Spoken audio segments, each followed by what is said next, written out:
आतंकी आदिल हुसैन का घर धमाके में तबाह हो गया है। आदिल के घर विस्फोटक रखा हुआ था। पुलिस पहलगाम हमले में शामिल था, ये जानकारी मिल रही है। आतंकी आदिल हुसैन पर 20 लाख का इनाम था। बताया जा रहा है कि आदिल के घर विस्फोटकों का जखीरा था जिसमें धमाका हुआ। जम्मू कश्मीर पुलिस ने पोस्टर भी जारी किया था। वहीं आतंकी आसिफ शेख का भी घर धमाके में तबाह हो गया है। तो आदिल पर जो आरोप है वो ये है कि वो इस पूरी हमले के अंदर वो शामिल था जो मैसेकर हुआ पहलगाम में। और इसके अलावा जिस आसिफ का जिक्र आ रहा है, बताया जा रहा है कि वो भी इस षड्यंत्र का, इस साजिश का, इस खूनी साजिश का हिस्सा था। तो ये तस्वीरें आप देख सकते हैं किस तरीके से जोरदार धमाका आदिल ठोकर के घर पर हुआ और इस धमाके में उसका घर पूरी तरह ध्वस्त हो गया, तबाह हो गया। और जो जानकारी पुलिस के जरिए से हमें मिल रही है वो जानकारी ये बताती है कि इस आदिल नाम के आतंकी के घर पर भारी मात्रा में विस्फोटक रखा हुआ था और उसमें अचानक ब्लास्ट हो गया। तो एक बड़ा यहाँ पर बड़ी घटना यहाँ पर हुई। आदिल के घर तबाह हो गया। उसी के घर में विस्फोटक रखे हुए थे जिनका इस्तेमाल शायद उसने सोचा होगा कि आने वाले दिनों में और साजिशों में, आतंकी हमलों में करेगा। सीधे हम रुख करेंगे, हमारे संवाददाता राजीव रंजन हमारे साथ जुड़ गए हैं और जानकारी देने के लिए। राजीव, डिटेल्स बताएं।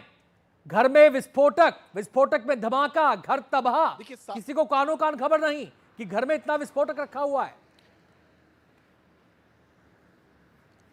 देखिए, अब सीधे पहलगाम हमले के तार जो हैं लश्कर से जुड़ने लगे हैं और जिस तरह का ये जो गोला बारूद जो बरामद हुआ और वहाँ पर जो सुरक्षा बलों को खबर लिखी कि ये दोनों लश्कर के आतंकी कहीं न कहीं ये पहलगाम में जो आतंकी हमला हुआ था उसमें शामिल हो सकते हैं। और उसकी जांच के लिए जब उनके घर पर पहुंची, वहाँ कुछ संदिग्ध दिखा और जैसे ही वो सारी चीज़ों को खंगालने लगे, कुछ संदिग्ध सामान दिखा, कुछ विस्फोटक दिखा और उसी दौरान ये बड़ा धमाका हुआ है।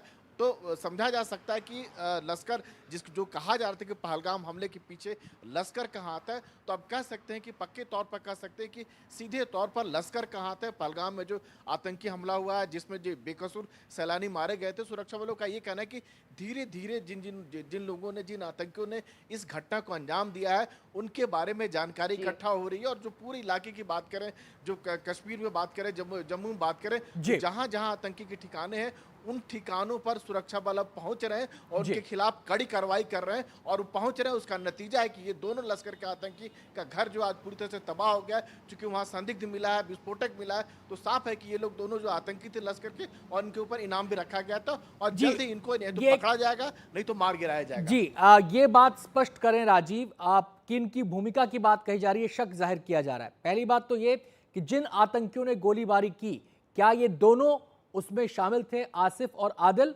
या फिर इनका सपोर्ट था उन्हें, इस षड्यंत्र के अंदर वो शामिल थे?